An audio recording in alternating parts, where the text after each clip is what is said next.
GLQ 1100, Géologie générale, cours 3, les roches ignées, module 6, bon usage des mots granit et marbre. On a vu la définition du granit, la définition géologique du granit. On se souvient que c'est une roche qui est formée de proportions à peu près égales de quartz, de feldspath alcalin et de feldspath plagioclase. Eh bien, regardez comme dans l'exemple qui est en arrière de moi ici. Regardez, on a le quartz ici qui est gris et vitreux. On en a un autre quartz ici. Les feldspaths alcalins sont de couleur rosée ici. Donc, on en a ici. On en a ici. Et les feldspaths plagioclase dans ce granit sont bien blancs, donc comme ici et ici. Et comme ces trois couleurs-là sont en proportion semblable, eh bien, visuellement, on peut dire que cette roche, c'est du granit. Si on vendait ça dans le commerce, ça serait aussi vendu sous le nom de granit, mais normalement avec une orthographe un petit peu différente. Je vous montre ça immédiatement dans les notes de cours. Il ne faut pas confondre granit et granit. Granit, comme c'est ce qu'on vient de parler.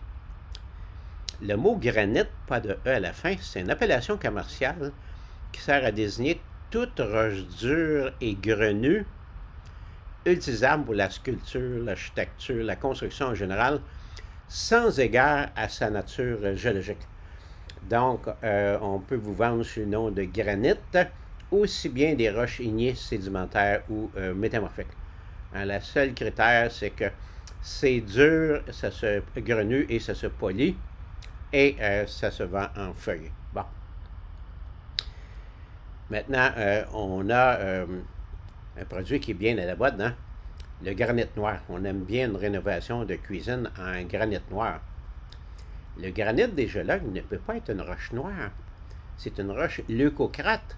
Hein? C'est formé de quartz, feldspath, des minéraux qui sont de teinte claire. Donc, quelle va être la roche qu'on va utiliser pour ce nom commercial granit noir?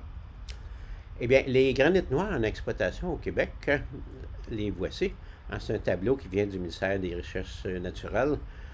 Ce sont principalement des anorthosites et des gabbros. Les autres noms ici, c'est des variétés intermédiaires entre anorthosite et gabbro, là. Leucogabronorite, là. Bon, eh bien, gabbro, c'est la roche noire qu'on voit au Mont-Royal.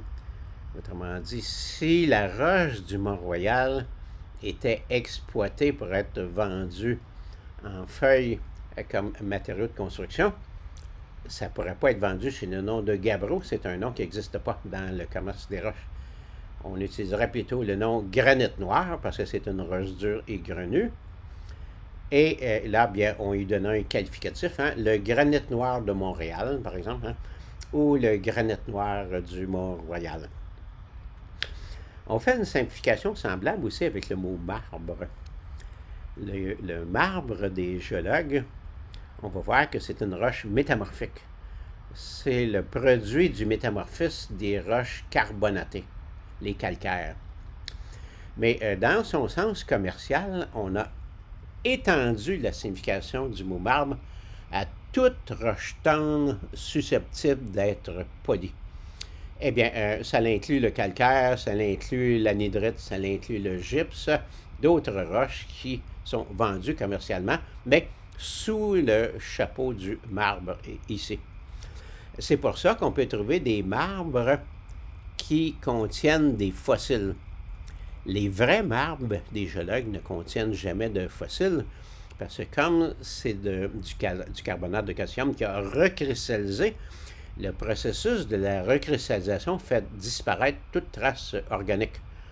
Donc, si on vous vend une roche en feuilles et que les fossiles sont encore visibles dedans, eh bien, dites-vous bien que c'est encore un calcaire qui n'est pas encore assez recristallisé pour faire disparaître les structures organiques. Un troisième mot qu'on utilise dans le commerce, c'est le mot ardoise. On ne parle pas de nommer les roches ici, non? Les ardoises, ça désigne toute roche susceptible d'être débutée en petits feuillets minces pour faire des bardeaux ou des tuiles. La plupart du temps, les ardoises commerciales sont des ardoises véritables, mais on fait attention, hein. Dans le commerce, c'est la propriété mécanique qui est importante ici et non pas le nom exact de la roche. Bon, eh bien, ceci complète le chapitre sur les roches ignées.